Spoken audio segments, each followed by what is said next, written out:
नमस्कार विद्यार्थी मित्रांनो, मी कोमल धस आपणा सर्वांचं सहर्ष स्वागत करीत आहे आपल्या JS एज्युकेशन या यूट्यूब चॅनलवर। तर मित्रांनो, आजच्या व्हिडिओमध्ये आपण गणित विषयातील सरासरी हा घटक अभ्यासणार आहोत। सरासरीला इंग्रजीत ॲव्हरेज असं म्हणतात। सर्वप्रथम आपण सरासरी म्हणजे काय ते समजून घेऊ। समजा इथं मी काही संख्या लिहिते, 21, 22, 25 आणि 28, आणि आपल्याला जर या संख्यांची सरासरी काढायला सांगितली तर आपल्याला अगोदर या संख्यांची बेरीज करावी लागेल आणि बेरीज करून येणाऱ्या बेरजेला एकूण किती संख्या आहेत याने भाग दिला असता आपल्याला या संख्यांची सरासरी भेटून जाईल। मग आपण या संख्यांची बेरीज करू। अगोदर सरासरी बरोबर या संख्यांची बेरीज भागिले एकूण संख्या। एकूण संख्या किती आहेत? 1 2 3 4, म्हणून 4 ने भाग द्यायचा। आता आपण बेरीज करून घेऊ। 8 + 5 13, 13 + 2 15, 15 + 1 16, 16 चे 6 हातचा आला 1, बेक बे, बे दुने 4, बेत्रिक 6, बेचोक 8 आणि हा 1 9। मग बेरीज किती आली या संख्यांची? 96 आली। आणि आता या बेरजेला 4 ने भाग द्यायचा, कारण एकूण संख्या 4 आहेत। 96 भागिले 4, 4 दुने 8, 1 उरला, 4 चोक 16, म्हणजे सरासरी किती आली? तर 24 आली। ही सरासरी कशी काढली आपण? ह्या सर्व संख्यांची बेरीज केली आणि या बेरजेला एकूण किती संख्या आहेत त्याने भाग दिला। एकूण 4 संख्या आहेत म्हणून 4 ने भाग दिला आणि सरासरी आली 24। मग आता आपण सरासरीचं सूत्र लिहूया। सरासरी बरोबर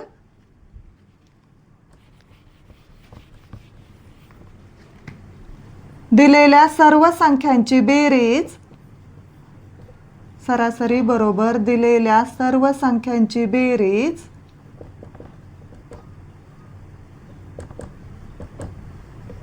भागिले एकूण संख्या।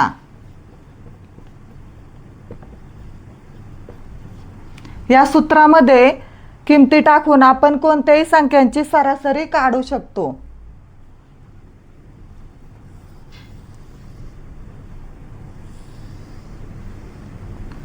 आपल्याला जर सरासरी आणि एकूण संख्या दिल्या तर दिलेल्या सर्व संख्यांची बेरीज काढता येते। मग ते सूत्र कसं तयार होतं ते आपण पाहूया। दिलेल्या सर्व संख्यांची बेरीज म्हणजेच एकूण बेरीज, एकूण बेरीज बरोबर सरासरी गुणिले एकूण संख्या।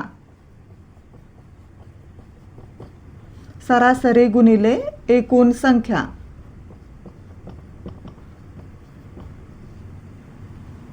सरासरी किती आली होती आपली?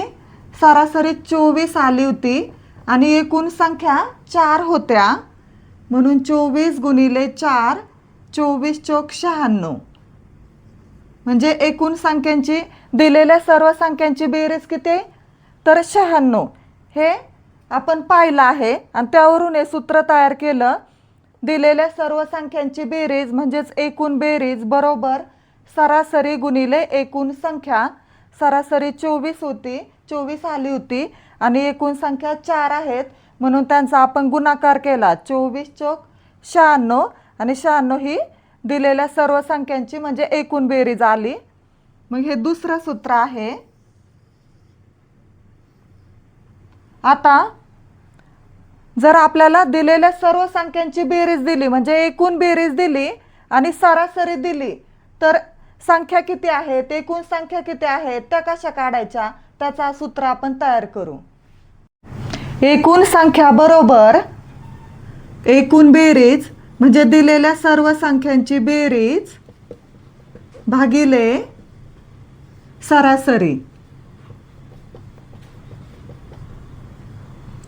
एकूण बेरीज किती आहे?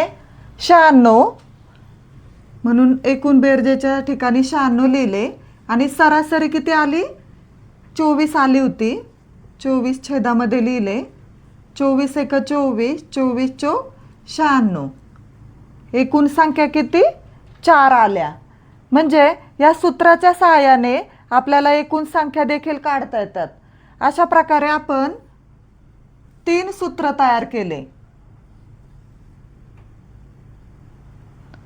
सरासरी बरोबर दिलेल्या सर्व संख्यांची बेरीज भागिले दिलेल्या एकूण संख्या, आणि एकूण संख्या जर विचारलं तर एकूण बेरीज भागिले सरासरी, आणि एकूण बेरीज जर विचारली तर सरासरी गुणिले दिलेल्या एकूण संख्या. या सूत्रांच्या सहाय्याने आपल्याला सरासरीवरचे उदाहरणं सोडवता येतात. एका वर्गातील 30 विद्यार्थ्यांचे एकूण वजन 240 किलोग्रॅम आहे, तर प्रत्येक विद्यार्थ्याचे सरासरी वजन किती? म्हणजे आपल्याला इथं सरासरी काढावी लागेल, आणि सरासरीचं सूत्र आपण अगोदर पाहिलंच आहे. इथं एकूण वजन किती दिलं आहे? 240 दिलं आहे, म्हणून या अंशामध्ये घ्यायचं. आणि विद्यार्थी किती आहेत? तर 30 आहेत, म्हणून 30 ने याला भाग द्यायचा. शून्याला शून्य गेला, 3 एक 3, 3 8 24. सरासरी किती आली? तर 8 आली. म्हणजे वर्गातील प्रत्येक विद्यार्थ्याचं सरासरी वजन किती किलोग्राम आहे? तर 8 किलोग्राम आहे.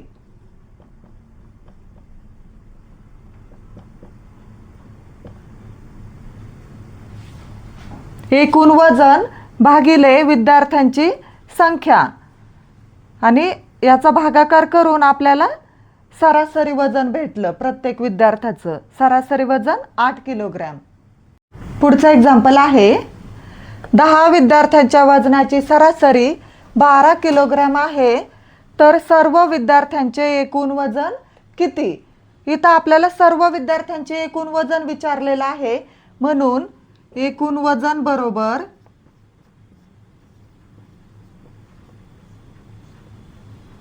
सरासरी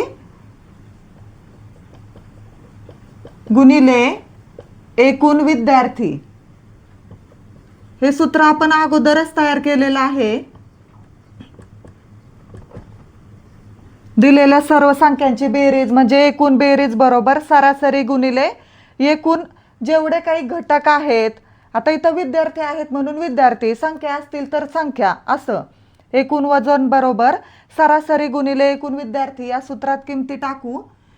सरासरी आहे 12 किलोग्रॅम आणि एकूण विद्यार्थी आहेत 10, म्हणून 12 गुणिले 10, 12 आहे 120.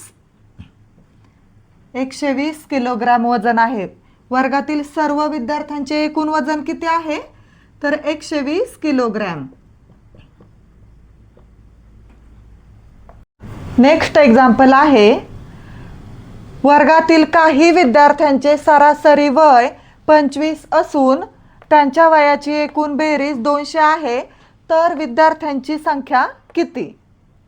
इथं आपल्याला एकूण बेरीज दिलेली आहे आणि सरासरी दिलेली आहे, आणि त्याच्यावरून एकूण विद्यार्थी विचारले आहेत. मग याचं देखील सूत्र आपण तयार केलेलं आहे. एकूण घटक किंवा एकूण संख्या, आणि इथं विद्यार्थी दिले म्हणून विद्यार्थी. एकूण विद्यार्थी बरोबर एकूण बेरीज भागिले सरासरी. एकूण बेरीज किती आहे? 200 आहे, म्हणजे त्या सर्व विद्यार्थ्यांच्या वयांची बेरीज किती आहे? तर 200 आहे, आणि सरासरी आहे 25, आणि यांचा आता भागाकार करायचा. 25 एक 25, 25 8 200. म्हणजे त्या वर्गातील विद्यार्थ्यांची संख्या किती आहे? तर 8 आहे. 8 विद्यार्थी. आता आपण थोड्या वेगळ्या टाईपचे उदाहरणं पाहणार आहोत. 1 ते 33 पर्यंतच्या संख्यांची सरासरी किती? म्हणजे 33 पर्यंतच्या क्रमवार नैसर्गिक संख्यांची सरासरी किती? मग आता ही जर सरासरी आपल्याला काढायची असेल तर या सर्व संख्यांची बेरीज करत बसायचं का? तर नाही. याच्यासाठी एक शॉर्ट ट्रिक आहे. पहिली संख्या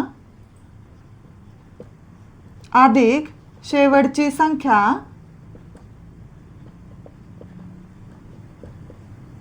भागिले 2. आणि या सूत्राच्या सहाय्याने ही सरासरी आपल्याला अगदी काही सेकंदातच निघते. पहिली संख्या आहे 1 अधिक शेवटची संख्या आहे 33. 1 अधिक 33 भागिले 2. 1 अधिक 33 बेरीज होते 34 भागिले 2. बे 1 उरला, बे 7 14. किती आली सरासरी? 17 आली. 1 ते 33 पर्यंतच्या संख्यांची सरासरी 17 आली. या सूत्राच्या सहाय्याने अगदी काही सेकंदातच ही सरासरी निघते. आता आपण असंच एक एक्झाम्पल पाहूया दुसरं. 1 ते 100 पर्यंतच्या संख्यांची सरासरी किती? आणि हा प्रश्न असा पण विचारला जाऊ शकतो, 100 पर्यंतच्या नैसर्गिक संख्यांची सरासरी किती? आता आपल्याला इथं 100 पर्यंतच्या संख्यांची बेरीज करत नाही बसायचं. पहिली संख्या आहे 1 अधिक शेवटची संख्या 100 भागिले 2. 100 अधिक 1 101 भागिले 2. आता या 2 ने 101 ला भाग देऊ. बे 5 10. आता 2 ने 1 ला भाग जात नाही म्हणून भाग गेला शून्याचा आणि पुढं आपण शून्य घेऊ, म्हणजे आपल्याला पुढं भाग देता येईल. आणि इथं शून्य घेतलं म्हणून इथं दशांश चिन्ह द्यायचं. बे 5 10. भागाकार किती आला? 50.5. म्हणजे ही आपली सरासरी आली. सरासरी बरोबर 50.5. पुढचं एक्झाम्पल आहे 2 4 6 8 असं 30 पर्यंतच्या संख्यांची सरासरी किती? आता इथं सुद्धा 30 ट्रिक लागू पडते. पहिली संख्या अधिक शेवटची संख्या. पहिली संख्या आहे 2 अधिक शेवटची संख्या आहे 30 भागिले 2. म्हणजे आपल्याला 2 ते 30 पर्यंतच्या संख्यांची सरासरी मिळून जाईल. आणि या संख्या 2 2च्या टप्प्याने आलेल्या आहेत. यामध्ये 2 2चा फरक आहे. म्हणून आपण पहिली संख्या अधिक शेवटची संख्या भागिले 2 या ट्रिकच्या सहाय्याने हे उत्तर काढूया. 2 अधिक 30 32 भागिले 2. बे इथं 1 उरला, बेसक 12. किती आली सरासरी? 16 आली. तशाच प्रकारचं आणखीन एक उदाहरण पाहू. 3 6 9 12 असंच 93 पर्यंतच्या संख्यांची सरासरी किती? आता या संख्यांकडे जर आपण पाहिलं तर या संख्या 3च्या पटीतील संख्या आहेत, म्हणजे 3च्या पाड्यातील संख्या आहेत. म्हणजे या संख्यांमधील अंतर सारखंच आहे. मग जेव्हा संख्या क्रमवार असतात किंवा संख्यांमधील अंतर सारखंच असतं तेव्हा पहिली संख्या अधिक शेवटची संख्या भागिले 2 या सूत्राच्या सहाय्याने सरासरी काढतात.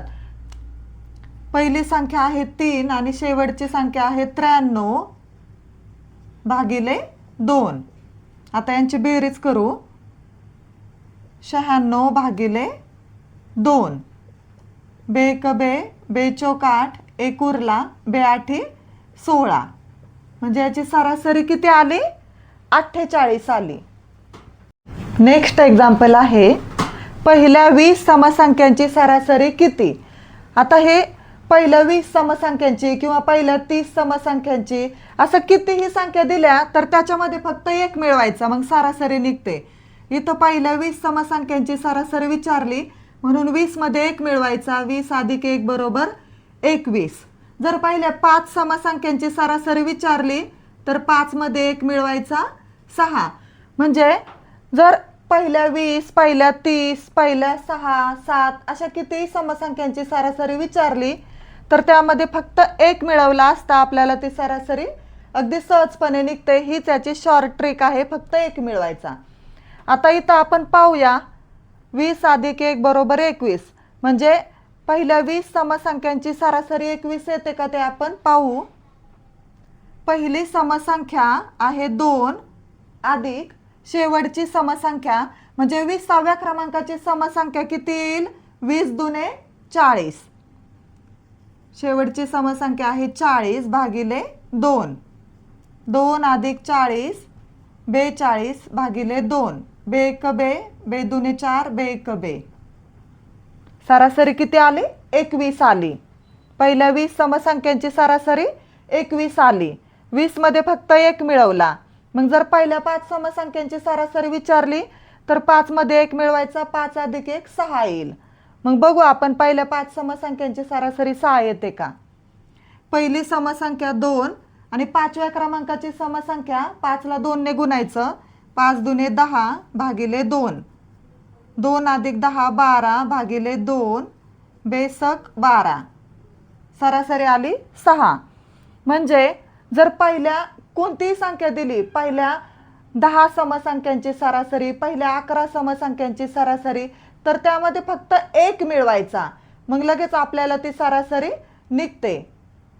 आता लास्ट एक्झाम्पल आहे, पहिल्या 10 विषम संख्यांची सरासरी किती. आता पहिल्या 10 विषम संख्यांची सरासरी 10च असणार, कारण विषम संख्यांची सरासरी जर विचारला आणि त्यामध्ये पहिला हा शब्द असला, पहिल्या 5 विषम संख्यांची सरासरी, पहिल्या 15 विषम संख्यांची सरासरी, तर सरासरी तीच संख्या असते. आता आपण पाहू, पहिल्या 10 विषम संख्यांची सरासरी 10 येते का. पहिली विषम संख्या आहे 1 आणि 10व्या क्रमांकाची विषम संख्या आहे 19. 1 अधिक 19 भागिले 2. 1 अधिक 19 20 भागिले 2 बेक बे शून्य शून्य. सरासरी आली 10. म्हणजे विषम संख्यांची सरासरी जर आपल्याला विचारलं, पहिल्या 10 विषम संख्यांची सरासरी, पहिल्या 12 विषम संख्यांची सरासरी असं जर विचारलं तर ती संख्या हीच सरासरी असते. इथं सरासरी किती आहे, 10 आहे. तर आजच्या व्हिडिओमध्ये आपण सरासरी म्हणजे काय, सरासरी कशी काढतात आणि सरासरीवर आधारित वेगवेगळ्या प्रकारच्या एक्झाम्पलचा सराव केलेला आहे. आपल्याला जर हा व्हिडिओ आवडला असेल आणि मी सांगितलेलं जर समजत असेल तर व्हिडिओला लाईक करा, शेअर करा आणि आपल्या JS एज्युकेशन या चॅनलला सबस्क्राईब करा. थँक्यू.